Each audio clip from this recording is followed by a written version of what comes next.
Welcome to the Your Family Dog podcast, where we celebrate the special bond between families and their canine companions.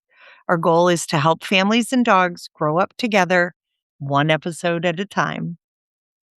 Welcome back to the Your Family Dog podcast. Today, we are joined by friend of the show, Aishlyn Garcia, and she's going to talk about, she and her family made a decision to bring a breed that's kind of stigmatized into their home. And so she's going to talk about navigating that and how she did it and beautifully and incorporating a toddler into that, because that, of course, everybody has all the feelings. So welcome back to the podcast. It's been too long, Aishlyn. I miss you.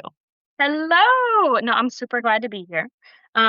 Yes, yeah, we did. We brought home Spartan.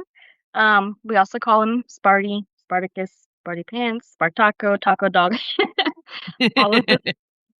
And he is a Belgian Malinois. For anybody who's not familiar, they are the dogs that you see in typically, that the police use, military use. They're often in lines of work that look like a German Shepherd, but they have a shorter coat. But they are a distinct breed. There's actually the Malinois is a coat type that is specifically like underneath the dog that's called a Belgian Shepherd. There's four other ones, but Right. he's a In Malinois. Belgium, the same litter can have different dogs in it, because so you can have a Tervuren, a Malinois, a Belgian Shepherd, or a German Shepherd dog. And I don't know if they've now added Dutchie into that. So here in the United States, we line breed the specific types, but that's not true in Europe. In Europe, often, at least it's my understanding, hey, all of my European people, if I'm wrong, by all means, jump out and tell me I'm wrong. I'm good at it. But Malinois are typically smaller and, in my experience, have less self-preservation. Like, they're like, ooh, jump off a cliff? Sure. Wah! But they're smaller, right? They're more compact. They're kind of the sports car version.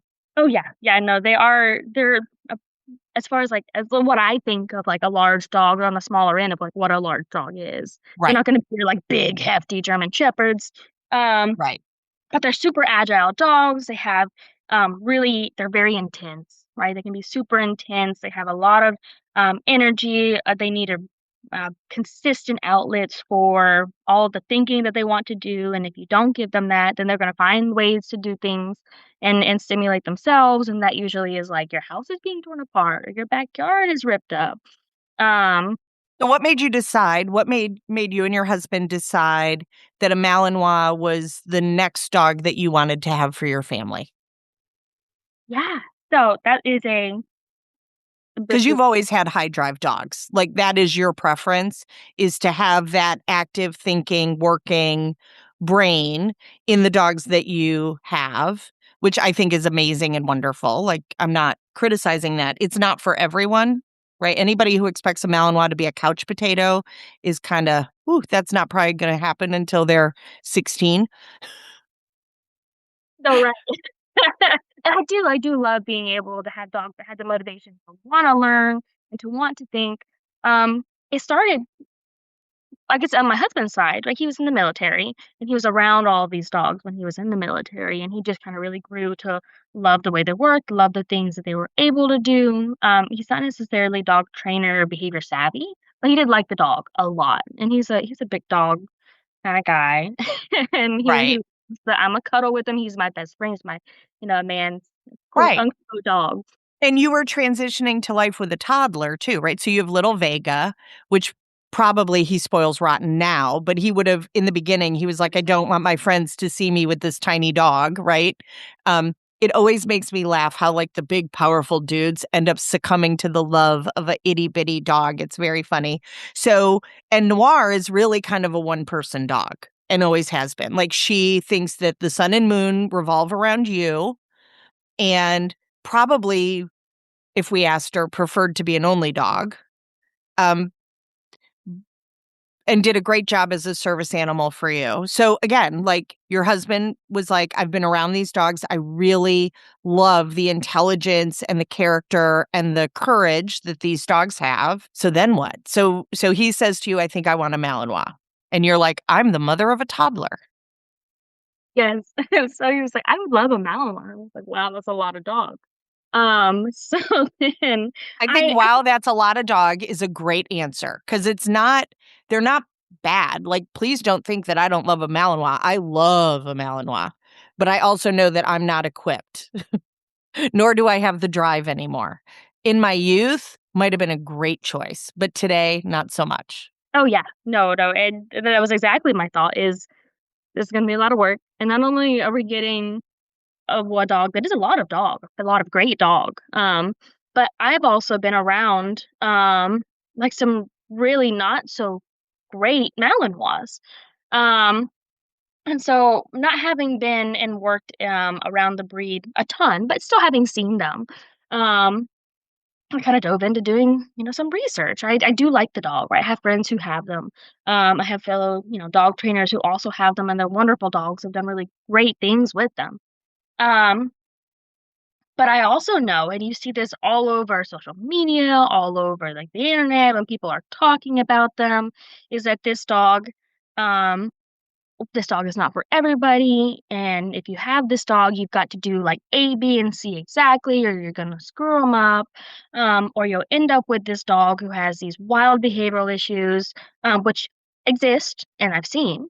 And if you don't exercise them 24 hours a day, that, they won't be able to calm down or relax. And then all these really, really intense, um, or ideas surrounding the dog.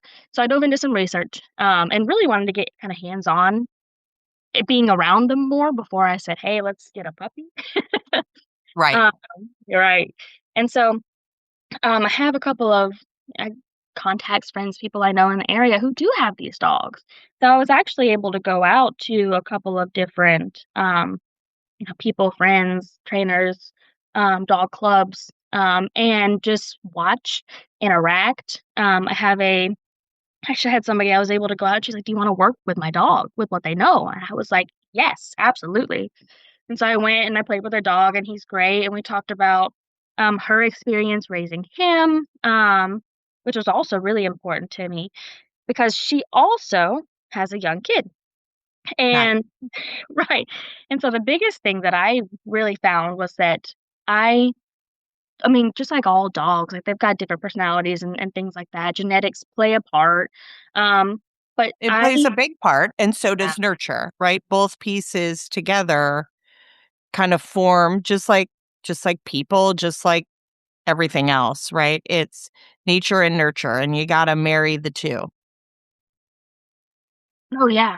Yeah, absolutely. And I decided, I was like, we can do this. Like I can absolutely um my daughter's a little bit older now, she has developed some really nice skills with the dogs that I bring in the home for training as far as like listening and having understanding the boundaries more. But for me, the most important thing was having a dog that came into the home that was able to exist um, with tons of boundaries and all these things, but exist around my daughter safely. And so that's where I made the decision that Right, if we're because going to that's get the most important thing. right, exactly.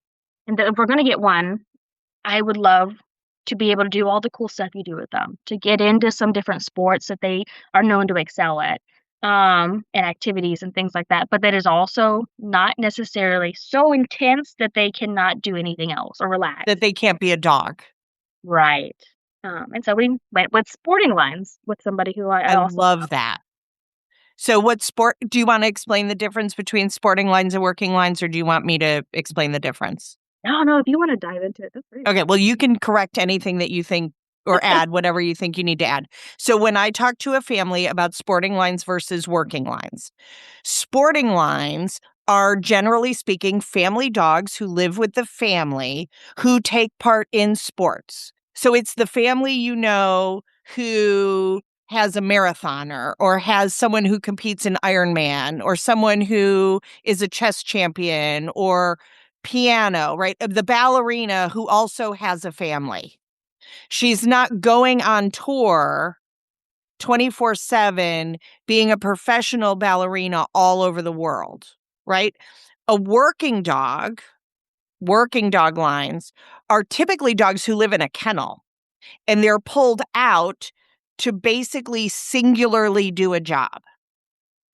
So even most law enforcement I know who are dog handlers, and I know quite a few, their dogs, if they don't have young children, have free time in the house, but it's relatively minimal because the dogs are really anxious when there's not enough structure. They really are kind of almost one tool jobs. Like they're one tool dogs. This is what I do. I don't really know how to dog around that. So they're not dogs, generally speaking. They love their handler, but they're kind of really just one person dogs for the most part. And they really just want to work all the time and aren't terribly well equipped on what to do when they're not working. Oh, yeah. No, absolutely. And that's even just having talked to people, that's exactly what I was told, right? Is like, hey, if you're gonna get a dog and if you're getting into this breed, um, then start out with a dog who comes from somebody who and the person we got him from, his litter, he grew up being handled and then worked around by her daughter, who is a little bit younger, and she's, like, loving on all the puppies, and, she's also a dog trainer, and so she did tons of awesome stuff with them, and what she does with her dogs is she competes in it's called joring, bike joring, or scooter joring, but it's just it's her hobby, it's for fun, she competes. It's non-snow skiing Yes. Yeah, that is what it is. with the dog pulling you. Like, it's a great sport. I have no idea how to do it. I haven't seen it done, but I've known a couple of people who have done it with their dogs, and their dogs love it. Like, if Right. somebody owns, like, Malamute or Husky, and they're in the lower 48 where there's not snow 10 months a year, the dogs love learning how to do skijoring. Oh, yeah. Yes, no, it's tons of fun. Noir loved it a lot when she was younger. She still loves it, but just not for as long a distance. Right, not 40 miles. Right. Vega loves it too, but of course she's this big and can't pull, Right, so she'd she have just to runs pull a it. tricycle. Yes. And so, I've met her dogs. I met the stud, I met the female.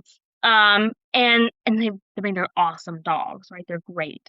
They're healthy, they're stable, I mean, they're good family dogs, and they can do the job. They can do what she does with them. Um, and so he was, in her opinion, like, actually the pick of the litter. Antonia wanted a big one, the biggest one, if possible, if she thought he was a good fit. And he was happy, he was stable, he was confident. The females in the litter were a lot more intense, but I think that that's also pretty I typical. I would kinda say that that's generally true, that the girls are often have a little more intensity in that breed. Oh, yeah.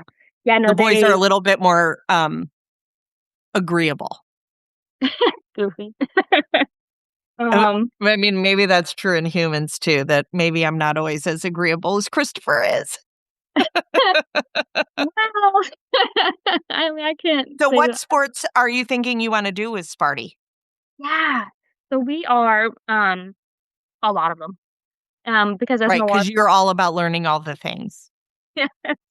we have started, we had a little bit of an intro into fight sports, which are I like to explain it to people as if you see what the canines do on a police force or the military force, where they are apprehending whoever they have told them to, or they are tracking, all of those different skills that they have in real life. It's the sport version where you're Right, just so it's obedience, tracking, and bite work.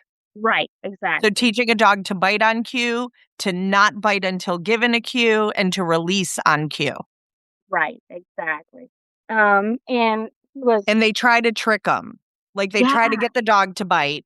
It's very much teaching impulse control so that and I personally think if you have a Mal, you probably have to do some bite work because they are jokingly, but not so jokingly, referred to as malingators. Like, they express the world through their mouth. Like, giving that mouth some rules is a good answer. more Oh, than the average dog. right. Exactly. And so that's I've always wanted to dabble in it, but Noir and Vega were not cut out for it. No, Um, because Noir would have been defensive drive, and that would have gotten really dangerous really fast. right. So I think people don't understand that dogs who do protection work or bite work have to be spectacularly stable and social. They have to be pro-social dogs, that they like people, they like other dogs, they like kitties, they like all the things. They're not biting because they're mean or because they're afraid. They're biting the same way that bite is the same as sit or down or stay. It is a behavior that the dog is taught. And they're actually taught how to bite, like to do what's called a full mouth bite, getting those molars involved in the job, not just biting in the front. So it's like it's not something I do. I have observed it. I know people who do it with Rotties and with Shepherds and all sorts of Cane Corsos, like all sorts of different breeds. And I think there is a big stigma that people assume that that's a mean or dangerous dog. And honestly, trained well, trained correctly, reputably, those dogs are more stable than the dog who's never been allowed to use their mouth and doesn't really know any rules associated with it. Oh, yeah. I 100% agree. And I never having had any experience in it. I went looking for people who do, that I felt like went about it a way that I was comfortable with having my dog trained. Um, and so he's gonna be, as far as his little puppy evaluation, he's super goofy. Um, he shows signs of being able to do a good job, but the males typically mature slower. Slowly. Yes. And so he will grab the, what is it called? The little, oh man, the wedge or the Or puppy the puppy pillow.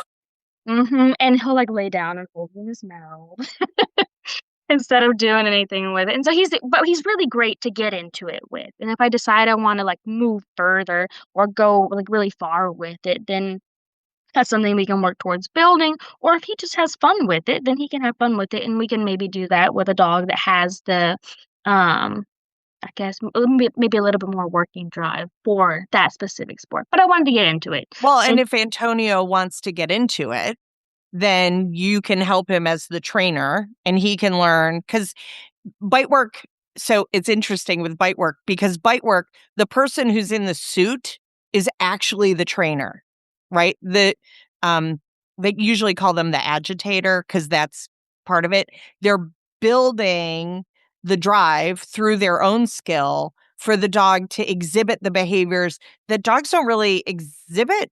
Like it's actually kind of hard to get most dogs to bite, right? Because they're inhibited from that. They're like, "No, you're my person. I don't want to bite you."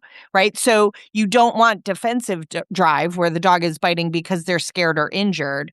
You want it to be more like they're grabbing prey. Would you say that's accurate? no, it is. It is. That's 100% it. They're the person that's saying, "Hey, do this with your dog while I do this." They're building their confidence. They're showing them that it's fun, that they can win. They're doing things to teach the dog how to bite correctly, where to bite, and that's exactly right. They're the trainers, which is something I didn't even know going into that. Right. Like your job is to read your dog Yeah. Yes, exactly. and Um, to give information to that other trainer who is wearing the sleeve, who's um who's coaching you, right? So right. it's a very much a two-person thing. So it's something that as you learn the skill, I'm sure that you can teach Antonio how to be the handler, right? So that Sparty really becomes an all family member dog. Oh, yeah. No, and Especially like if you conceive again. I'm assuming that you're not leaving it at one. So because she's awesome. So you're like, I need another one. So there may be a time where like you're pregnant that you're like, he needs to go and work and train, but I don't physically want to necessarily do that right now. right, right. No, that's exactly correct. With, and I think kind of diving just a little bit more into the bite sports stuff. Um, I visited a couple of clubs and called a bunch of people. This was over the course of like 2 years, like that we've been thinking about getting them Right. out I and think calling. that's when you mentioned it to me was 2 years ago. Yeah, it's been a while. And I was like, "Go do research. Like, go meet a bunch of dogs, go meet a bunch of handlers, go look at a bunch of clubs, go figure out what you wanna do," because there are some clubs that are absolutely terrifying. Yeah, no, there are. Um, there are definitely some clubs that yes, I agree. Um, and I visited, several of them, talked to a bunch of different people, um, figured out as far as like where to travel, the expenses of it all. And we ended up settling on a really nice club that's like, we want to build up your puppy in a way that they enjoy what they're doing, right? You're not Right. trying to fearmonger them into doing it, right? You don't want to rush them too fast because they're still a dog, they're still young. And I enjoy a lot of what they do with their dogs and with Spartan. Um, Outside of the bite stuff, we've been actually, he just jumped off of a dock this weekend, for dock diving. He had a blast. First time in the water, and he was like, "Boom!" Um, And I will tell you, the photos that you will get from dock diving are of Malinois are hysterical, right? Because 'Cause they're so expressive in their face, and they're like, there's some a friend of mine has Mals, and she's done dock diving with most of them, and the photos are hysterical. They're so funny. oh, yeah. Because No, they're literally, your dog's flying through the air toward a toy, right? And they're making all the like, we've all seen the cute faces where photographers, like, toss treats to a dog, and the dog's making all the different faces as they're trying to figure out how to catch the food. It's the same thing, only with water and a suspended toy that's being pushed around by the wind. Like, it's hysterical. no, he had a blast, so that's something that we're dabbling in going to. We have set up to and all these things, dock diving I'm familiar with. Um, but there's other, like, sports, like, with the AKC offers, like, Bass Cat and Cat, the coursing ability, where they chase after the bag on a line. They don't require as much, like, training if your dog has that instinct to chase the little Right. fluffy thing, um, that he likes, right? He likes the floor pole. But we've actually have reached out and have lined up to get not just him, it's also getting me and the other dogs back into it after having a kid. Um, but agility and nose work, and rally. There's a trainer just, well, actually, it's a few hours north, where she's like, "Hey, you're a trainer, you have a pretty solid foundation, your dogs have some basic skills, you don't need the basic classes. How about we do a, like, dump of information every couple of months, and you practice it and keep coming back?" Which was really awesome, and so we're set up to do that this Friday, where we go and I wish that's one thing. I wish the training space I had enough space to really do rally because I don't really have the space. Um, I keep thinking like maybe I can find someone who will give us some time that we could do rally. But in the meantime, I'll teach the skills. Like we'll teach the signs and it may be that if somebody really catches the bug for it, because it's great obedience, like it's really wonderful relationship building. It's fun for the people and the dogs. It's not stressful the way a lot of dog sports can be.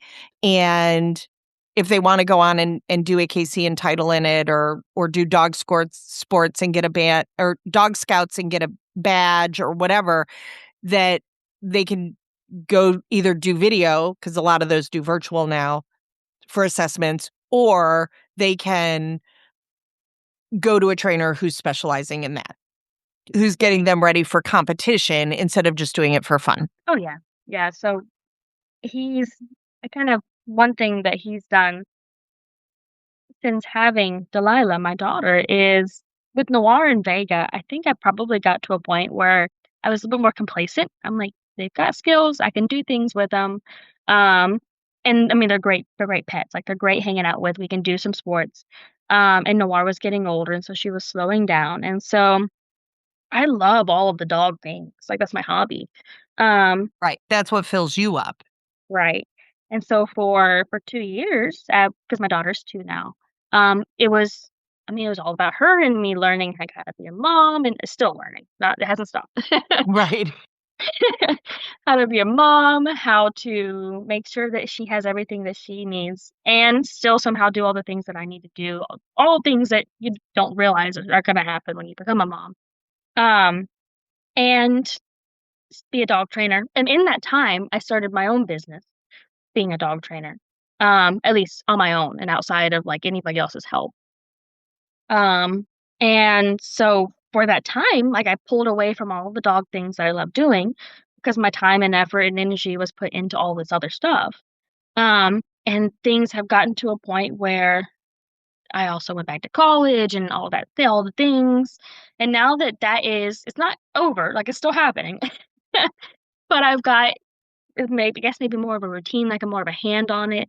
And I realized I was like with Spartan, like I want to do all these things again. Um, and it's tons of fun. I really enjoy like building up a dog. Um, and Vega was out of that, right? She's an adult dog now. She like has the things that I wanted to be able to do, and we do the Well, and stuff. doing bite sports with a 6-pound dog is not. I mean, there are lots of people who train like a pug or a Chihuahua or a Shih Tzu in, um, in like Schutzhund as like fun, right? Like it's almost a prank, right? It's like ha ha ha, look at us, it's a joke. I'm training up my pug to do man work, right? Um, Partially to destigmatize it and to go like, listen, dogs love this, right? Like this is just fun for me and my dog. And any dog can be good at it. Some are purpose created for it. And it's more in their gifting, but like trying to scale the wall as a pug is a problem. So they're not going to title, Right. right?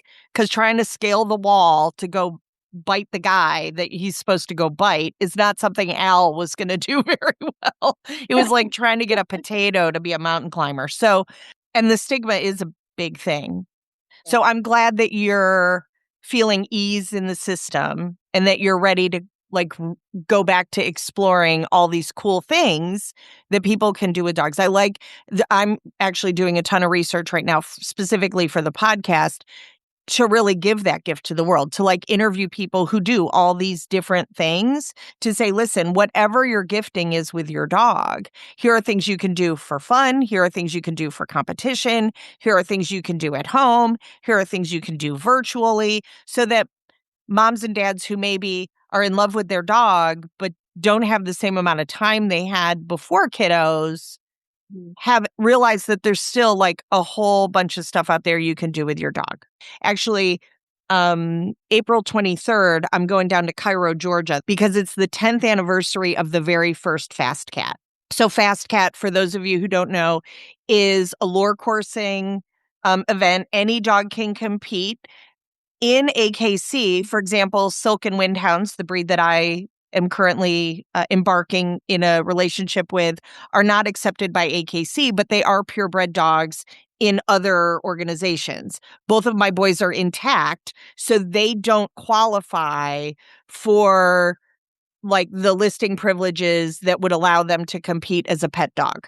They can only do what's called fun runs.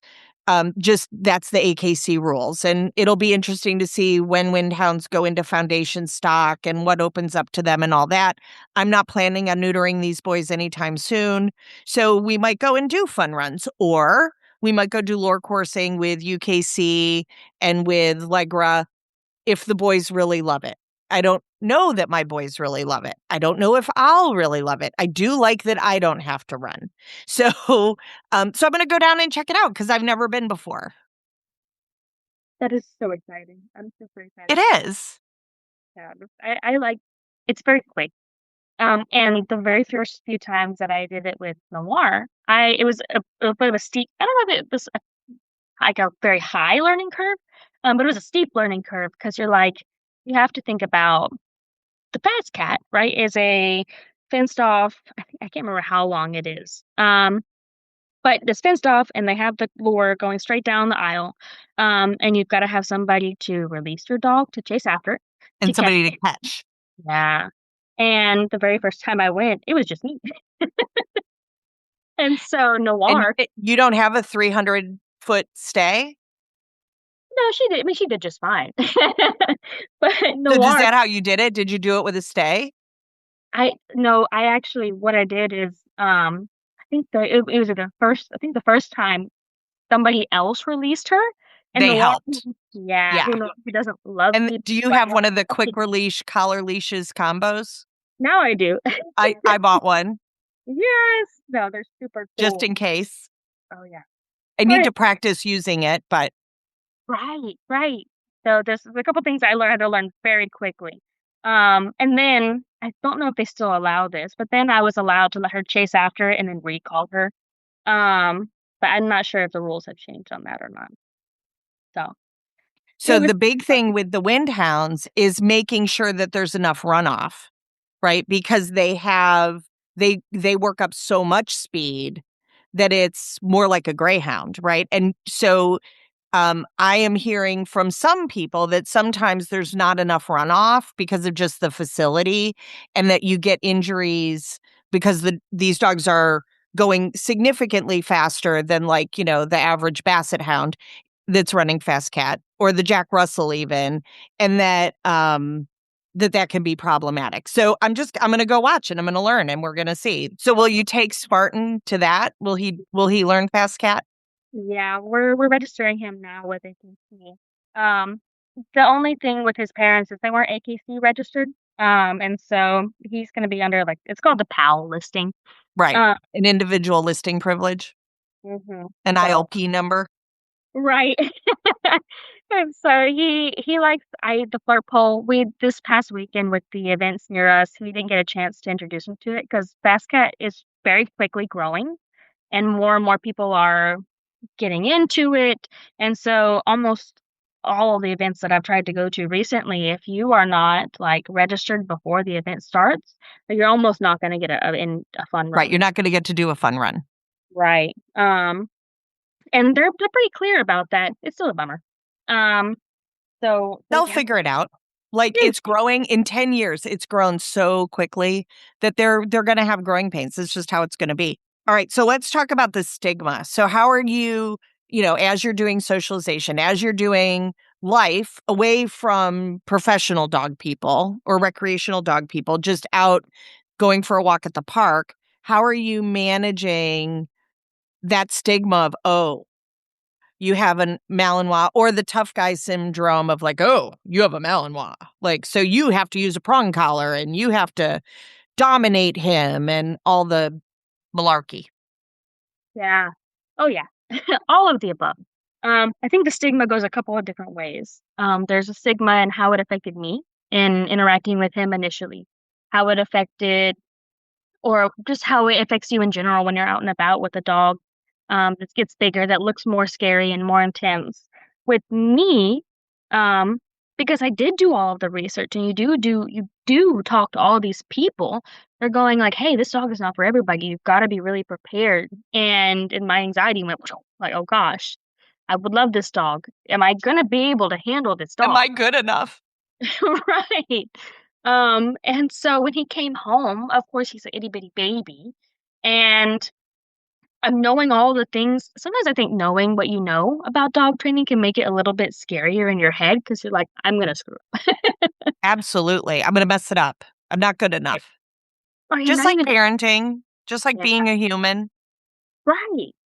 and, and not even just dog trainers, just people who do their research and know a little bit more than the average person about dogs.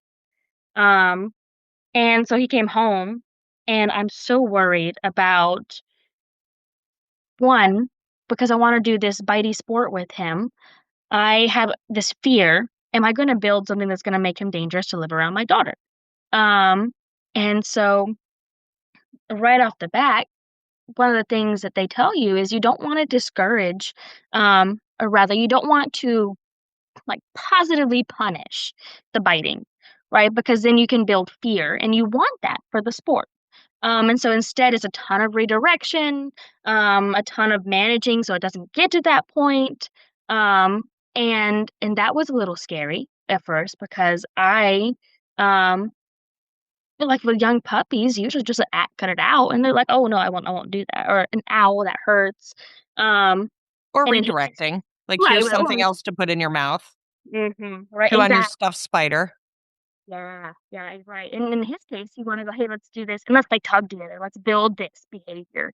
Something that in all of my pet clients, I'm like, hey, if you want to stop the mouthing, like let's redirect them on a toy. Let's not let them get to this point.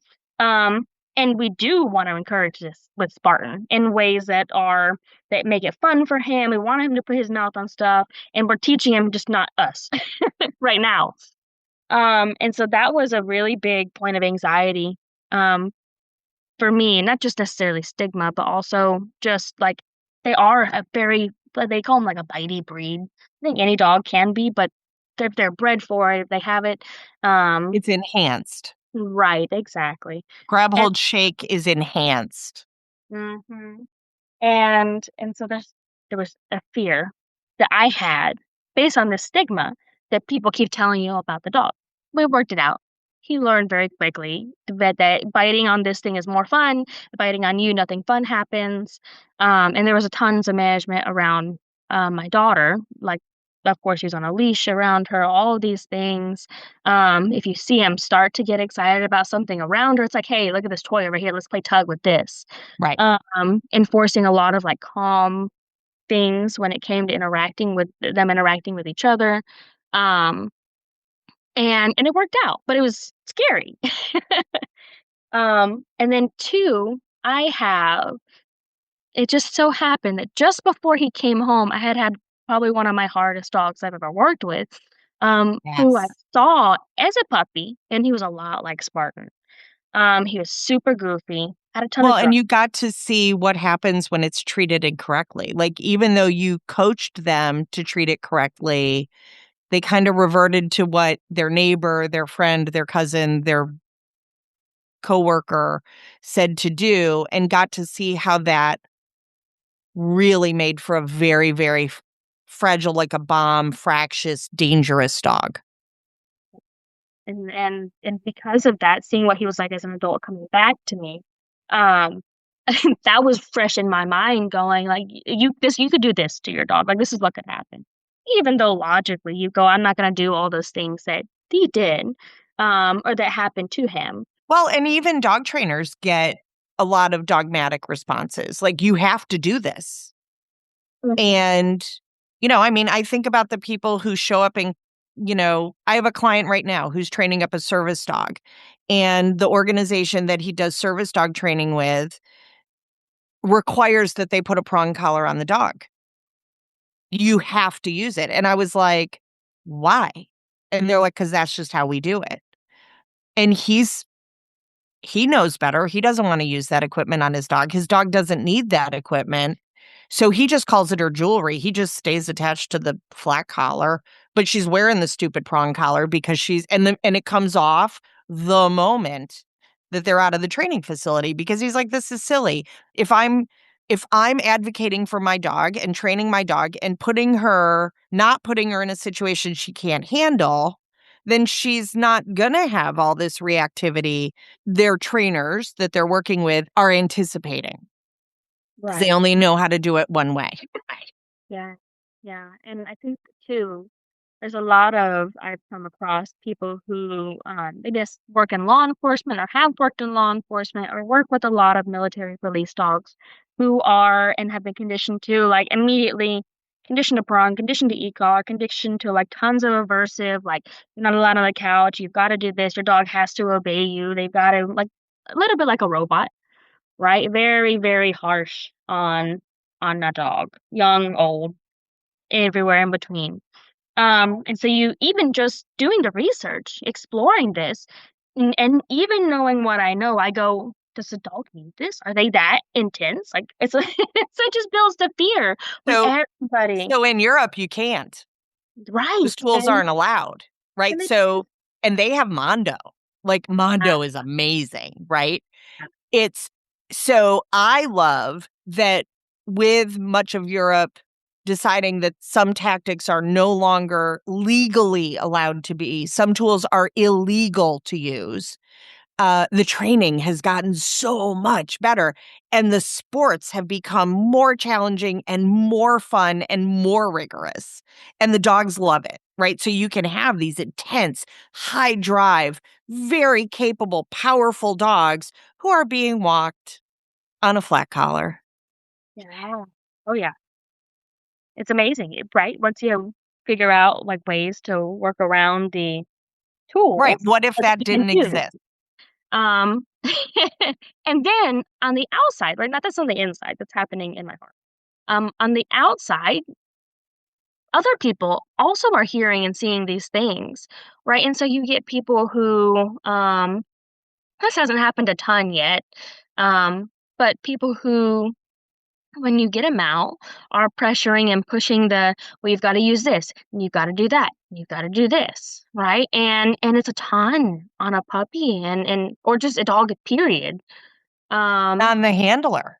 yeah, To yeah, stand your sacred ground, to say, I'm not judging the methods you're using, though maybe I am, but I'm not doing that. Like, and you're not gonna, like, you have to, even with a Doberman, you have to be careful who you let hold on to the leash. mhm, Even at looking at the Windhounds, there was a breeder who I was not at all comfortable with how she was handling her dogs. And I was like, yeah, I'm not. Like, nope, nope, nope, nope. Right? And it doesn't mean she's a bad person. It means she does what she knows. She didn't ask me to teach her how to do it better, but I'm not going to have my dogs handled that way. right. Oh yeah, there's Even all especially when they're 4 and 6 and 8 weeks old. I don't want all the fallout from that. So it was like, nope, nope, not going to be going with these lines. right, and because there's so much that can be done in those first little itty bitty weeks of life that will stay with them forever. And And are going to impact how my dog is going to interact with the world the rest of their lives. Like, I'm a good trainer, I can teach all sorts of things, but it's best if I don't have to untrain. You can't untrain something the dog already learned and experienced. oh yeah, You can't do that. They don't I don't have like a mind eraser. And right, what they learned best under pressure is what they will revert to. So it's why a reputable breeder is so important. right. No, it is. I cannot agree more. And that even I say a little thing, but it's a huge thing. Like, where are you getting your dog? And where are they coming from? Like, what are they doing with them? Um, so yeah, it's been an internal and external fight against the stigma surrounding the breed on you have to do this or you have to do that. And he's the goofiest dog I have ever met. And he wants to learn. And Do you he's think also you'll put therapy dog titles on them? oh god, he could probably do it. I don't have a Right. Right, like, imagine that stigma.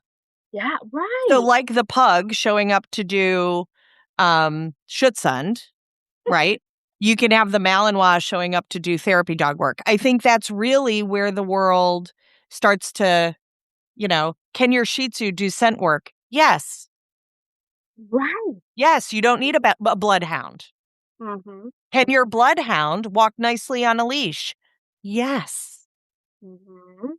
Can your windhound live with a cat? Yes. Mhm.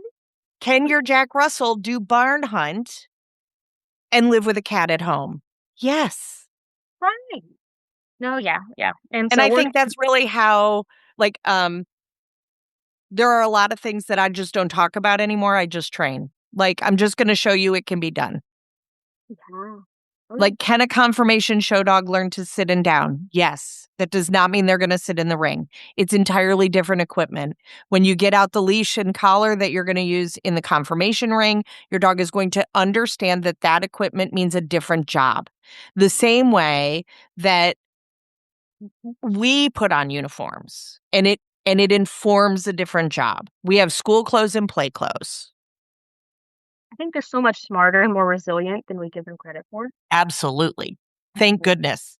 I know. Ugh. Um, So has he been more or less difficult with Delilah? oh, he's a breeze with Delilah, actually. They are it's so cute. Um, all of the management and boundaries and calm enforcing exercises that enforce like calm behavior were so important and beneficial when he first came home. Because So now, can you talk about just one of those exercises? yeah, absolutely. First, managing, like making sure we have some sort of like control over the situation. So if he was when he was younger, if he was around her, he's on a leash, right? There's not a I'm running around being free. Um, so that if he starts getting wound up or excited, we can take him over here. We've got some way to handle him without grabbing and scaring him or anything like that. Right. Um, and then Without physically manipulating him. You could be like, "Hey, here's your bony. I'm gonna toss that in the crate for you." right, without not Or on having a your bed. yes. Right, without not having a way or not having a way to keep him from running over to the funny little toddler doing stuff. Right. Um, and then 2, with Delilah, because she was a little bit older, we've had been reinforced, like, when not touching the dog without asking, not doing things like that. One of the exercises specifically that we did, I think we've talked about this before, is with Noir, right? Teaching a like touch or nose with your nose, while Delilah would pet him. In his case, because we were still building up the nose touch or the nose boop or the chin rest, it was can you put your nose in my hand for a second and here's a treat and then feed a treat and then feed a treat. And as long as you do that, you get to get pet by the toddler. He had a good time with that. Um, Another thing that I guess you could I don't know if you would put it under a category of management or an exercise, is that anytime they were interacting, we were usually, like, playing with his face because he's mouthing and wants to put his mouth on Right. something. So she got his body and you Yeah. got the pointy end. Yeah, that's definitely very important. Yes, and as he got older, when it came to as far as, what is it called? Is when it came to interacting with her, if he were to start going towards her in a way that was too excited, then we would just recall him away from her in a silly way like, "Sparty!" And then he'd turn around and you have this cool toy right here, and Right, so like you might have a small flirt pole available or his favorite squeaky toy that you built Drive for. right. Right, or interactions where after we had, like, played with them and exercised them calmer and tireder.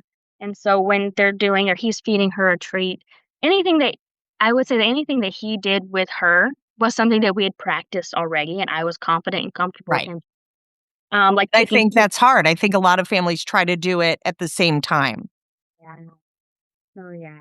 Like taking So treats. I've started like in classes modeling it. So I went and got one of those giant coloring sheets and some crayons, and I use painter's tape and I stick it down on the floor when I'm going to have a kid in class, and the child can go and color. Sometimes I color with them while I'm coaching mom or dad on teaching the puppy something. And then at the same time, I'm also sometimes mom or dad is coloring with the child while I'm doing other stuff. And then sometimes the child is ignoring the coloring and is interacting with the dog and mom and dad and I. So it's just teaching them visually. Like I'm not coaching them really through it. If the puppy goes to bother the crayons, it's a great time for a recall or a leave it. Yeah. Oh yeah. We did a lot of I was So very worried. so I'm gonna turn off the background because those of you who are watching, I want you to be able to see the goofball that is so Dino is here um, helping today. We'll see if I can get him to come do a cameo. Come here, Dino. Come on, buddy. Good boy. So this is Oh, Dino. Everybody can get to meet him. Hi, buddy. Thank you. You made my glasses really yucky now. So this is Dino. He's our newest, well, he's our first Silken Windhound. We actually added another Saturday. But he is here at the shop with me where I teach. So hi. So he wanted to come say hi. So I'll go back to blurring my background. But um, I love his collar. oh, right. He has a flannel man collar. Yes. Shout It's out very to Strange Familiars, which is a which is a great podcast. I love it. But he has his flannel man collar. Okay, so you've started him on some bite sports. You're navigating him with a toddler. How are the other dogs doing with him and with the toddler? When we first brought him home, it was a good 2 weeks before we actually introduced him to Noir Vega. We just spent, and he was a little bit over 8 weeks old when he came home. Um, and we spent a ton of time with him, creating a routine, working on potty training, on crate training, on And he was an infant, right, he's a baby. Um, I say baby puppy, even though it's, puppy implies baby dog. Um, right? Like everybody does puppy and then a puppy. And when they're 8 weeks old, they're a puppy. yes, no, he is. He was just a itty bitty thing, and so, um, we just spent a ton of time, like, they could see each other through the gate, and there was a gate, a space, and then a gate that they could see each other through, so they're not nose to nose. Um, they smelled each other, they slept in the same room, but we didn't actually do direct interaction until it was just under 2 weeks that he had been here. After we had built that routine, he had kind of decompressed a little bit in the house, gotten to know us and all the things. Because that first night, he came home, right? We had driven home with him, and so that was a lot on him. Um, Right. His cortisol levels were high. right. Were they And using his name at the breeder or no? yeah, she So it's was. always been his name, so he doesn't have to adjust to that. But there's different routine, different house, different humans, different dogs. Like that's a lot of change for a young puppy. It's like a abduction.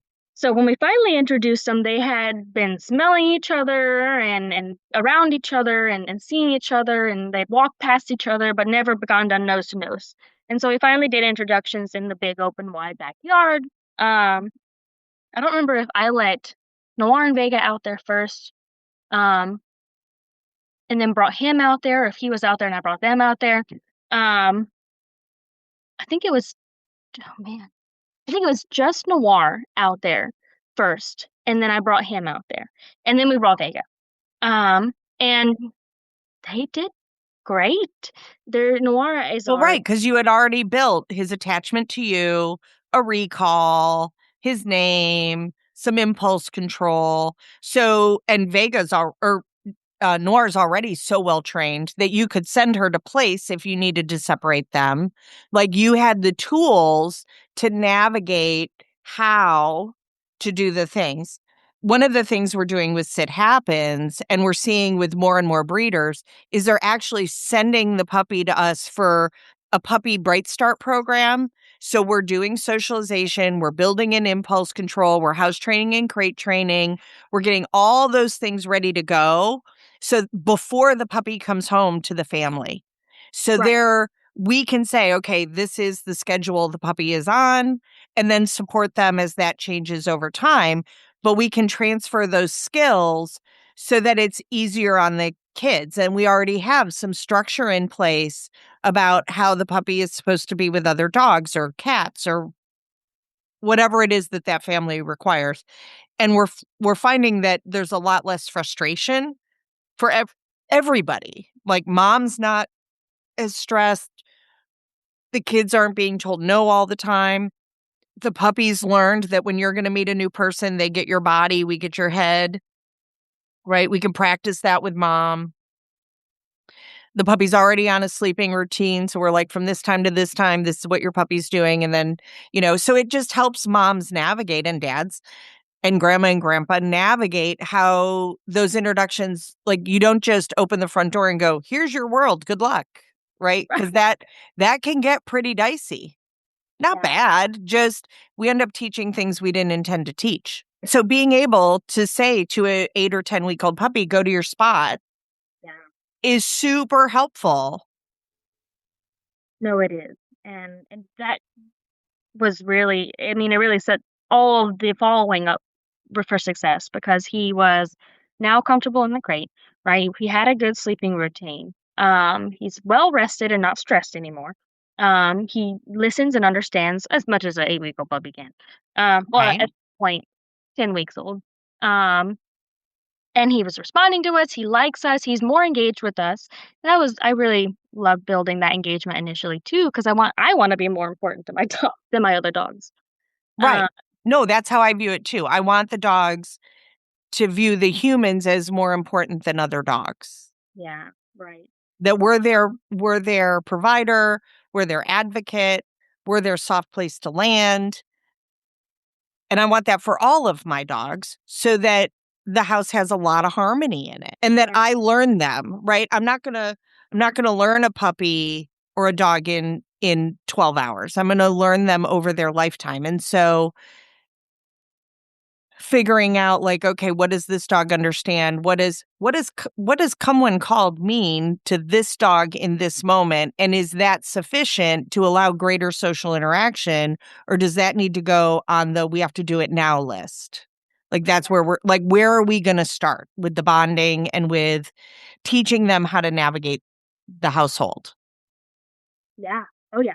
Because they have to be a good citizen there first, right? They have to be uh, or the family doesn't enjoy them very much, and then the dog gets shoved in the backyard or shoved in the crate or not, you know, not incorporated into the family. That was really important for us, is exactly that, for him to be able to engage with us, to hang out with us, to love being with us, and then when we finally added in the other 2 dogs, who had they're used to the dogs coming in and out of the house.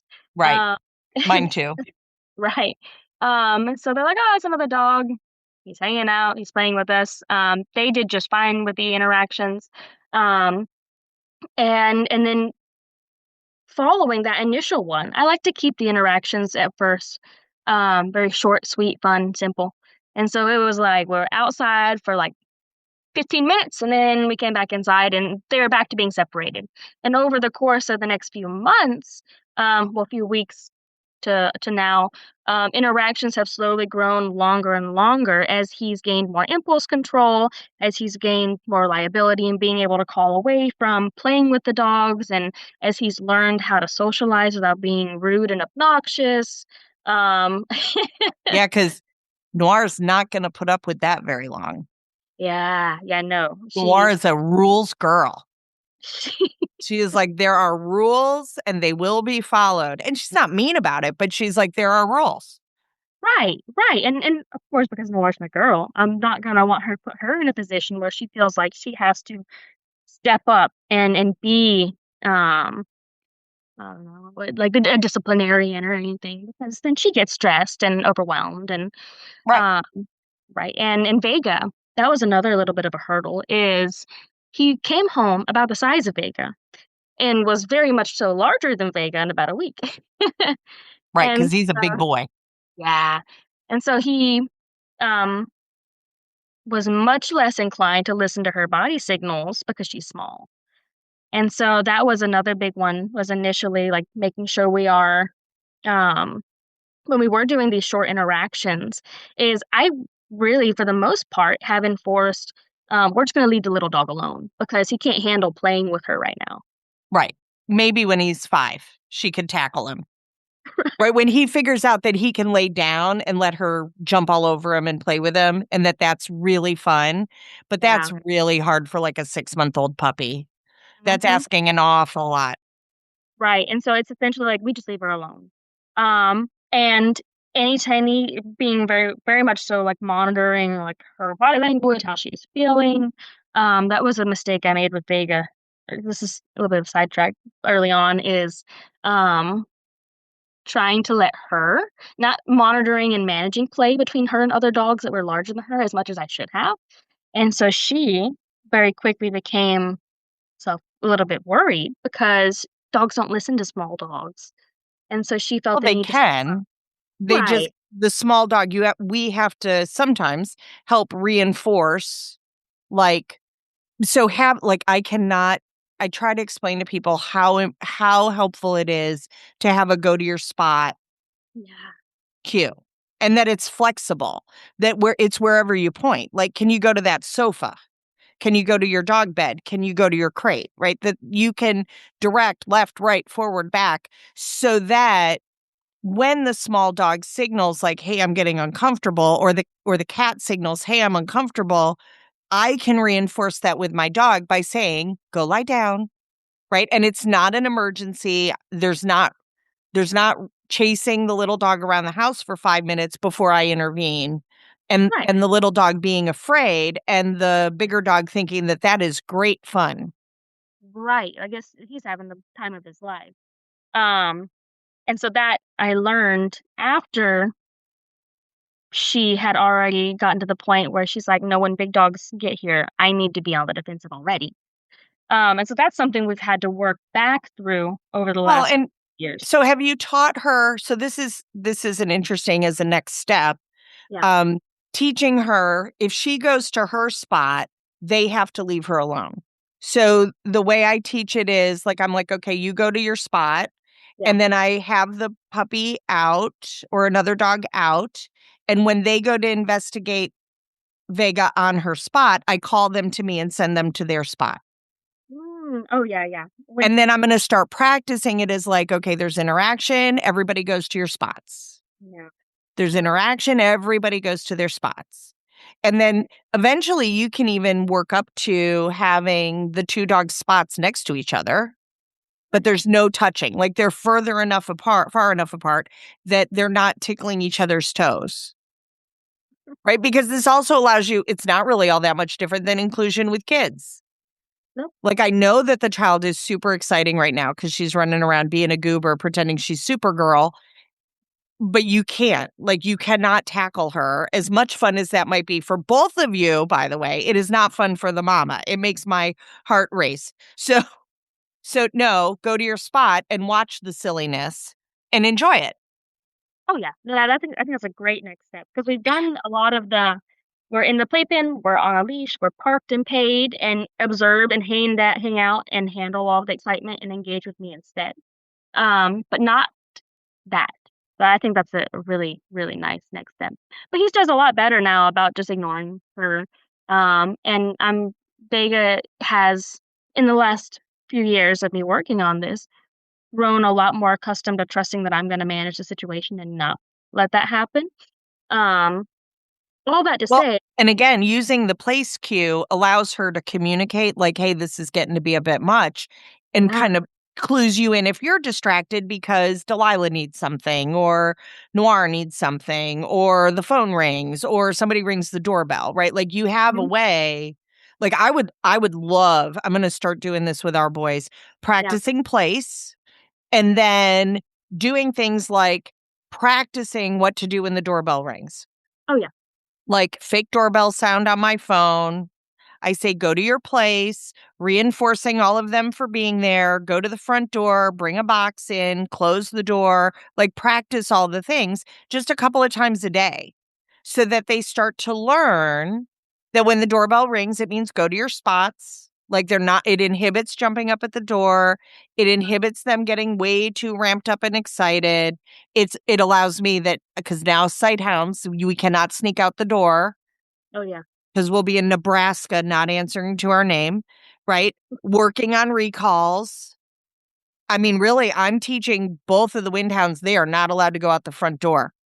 oh yeah, Unless you have a leash on and you have me with you, you are not going out that front door yep, because they'll be gone. And if they see a squirrel, and I mean, I have a good recall and I have a right. predator call, but still, it's number one cause of death is getting hit by a car. That may be not maybe that is the next step is working on learning. Working on a fire drill. Like, Yeah, really thinking of it like a fire drill. Like, what are we gonna do if there's an emergency? And then right, practicing it enough times that there's not any weird energy involved in it. It just is, we're doing the things. right, right. Oh yeah.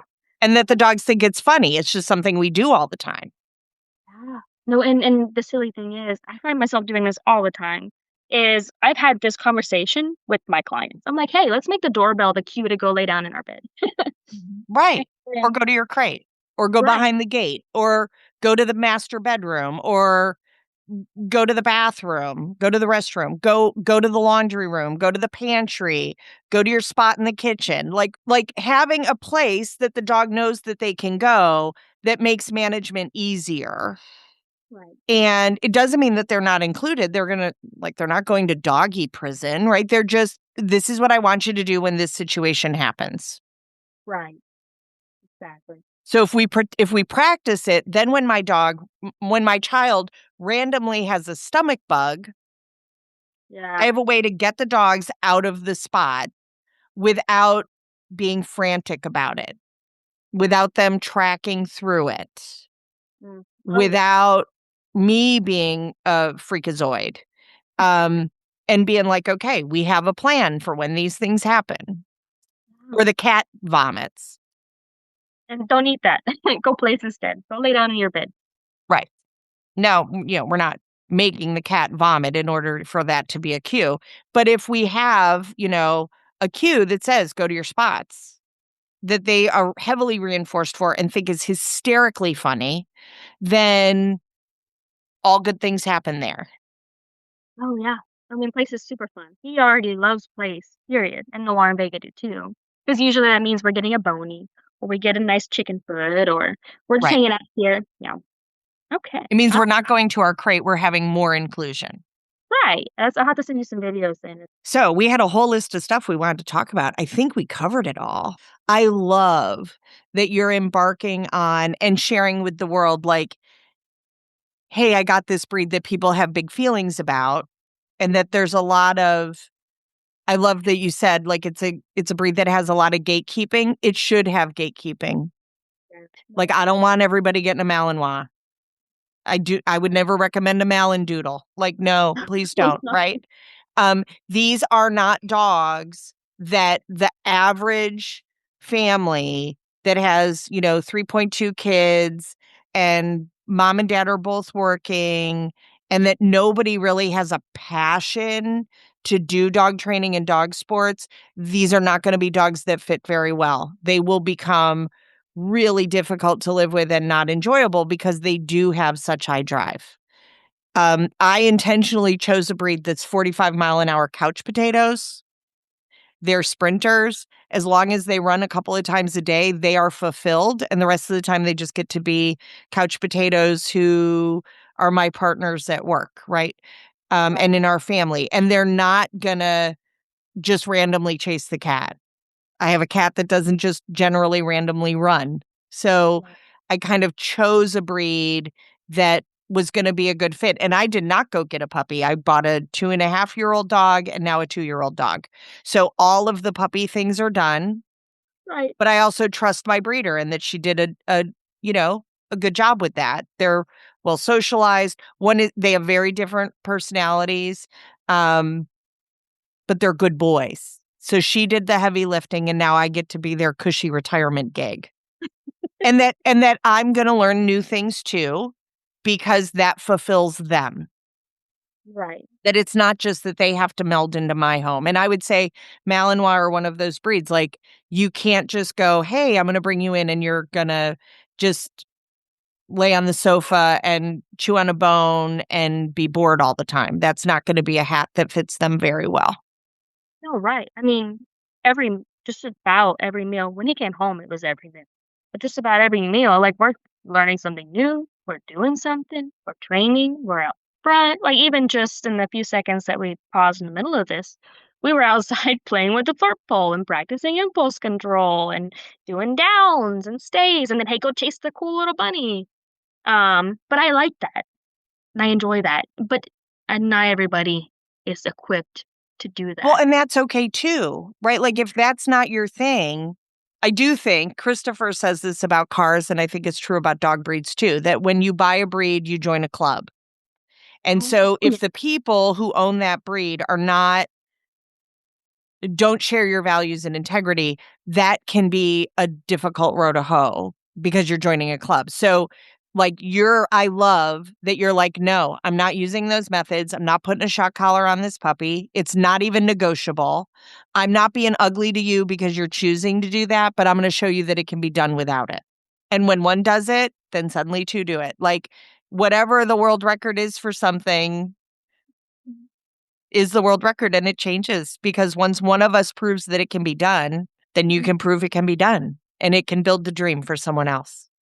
So This is thank you. for coming on and building dreams. I'm so excited that we get to take all these journeys together and bring the audience along with us.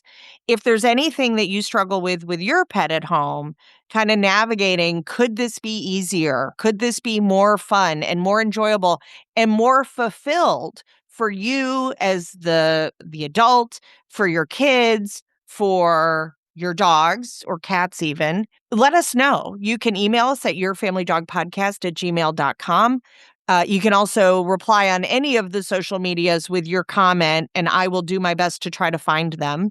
If you put a comment somewhere and you don't hear back from me, please, please, please, please, please reach out again.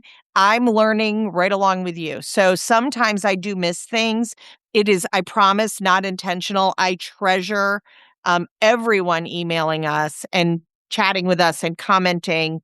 Please like and share the podcast. Please share it with your veterinarian, your groomer, with your neighbors, with your friends group, with your mom and dad, your aunts and uncles, nieces and nephews, friends, kids' friends, school teachers, so that we can really get this kids and dogs information out in a really joyful way to the world, really organically.